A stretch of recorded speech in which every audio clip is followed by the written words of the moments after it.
Zooloretto. You're like, wait a minute, Vasel, this has already come out. You're right, this is the reprint of Zooloretto from a back of Spiel, and this is a game in which you're building a zoo, which is one of my favorite themes, and I wish more games did it. Ooh, Ark Nova. But this one is a very simple one. It is based on a small card game called Coloretto, in which you were just collecting groups of chameleon cards. So they expanded that into a board game, which won the Spiel des Jahres in 2007. Does it hold up today? Let's find out. In this game, players are each going to have their own zoo. At some point, you can spend 3 money to add another section to your zoo if you'd like. But what you're trying to do is you're trying to fill up the different pens here with different animals. And there's going to be a certain number of animals in the game depending on the number of players. But you cannot put the same kind of animals. I can't put an elephant here because I already have a zebra. But I can put an elephant there. The problem is, if I run out of spots, I can have 4 different animals, and I get an animal that I don't really have a spot for in my zoo, like this lion. I'm going to have to put them here in this holding area, where they'll be worth negative points at the end of the game. Filling an entire area will get you to points here, 10. If you're missing just one animal, you'll get 6, or that will be different for each of these. You also get points for putting out stands here, and you want different stands in your zoo. But if you have too many stands, again, you'll be forced to put them here. Now, how do people get these animals? On your turn, you'll draw a tile randomly. Once you draw a tile, you're going to place it in a delivery truck. And there's going to be delivery trucks out here equal to the number of players. You can put it in a truck that already has something or into a new truck.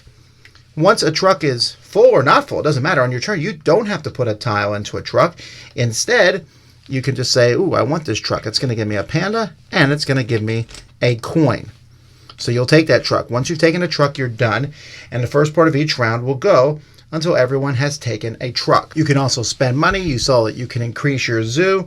You can spend a coin to switch animals from one pen with animals from another. Or if you have an extra animal here, let's say I have a panda here, I can bring that panda out into an area for a coin. You can spend 2 coins to get rid of animals here where they won't be worth negative points at the end of the game.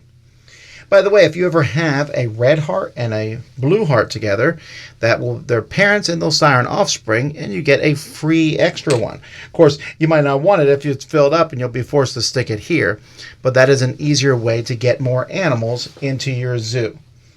The game will end until you've run through all the different tiles. There's a last round marker, and you'll just keep going, and you'll score like I just showed you, and losing some points for tiles that you have here, and whoever has the most points is the winner. So Zooloretto is a good game. I think it's solid. It holds up well. I'm giving it a 7 out of 10. Now, that's not spectacular, I suppose, but there's a lot of good aspects to it. As you're adding animals to these trucks or taking one, it's your classic, ooh, do I want to add one more animal? But I need that panda and that lion. They're both in the same truck. Why take a chance of getting another animal I don't want in that truck that I'm then forced to take here for negative points?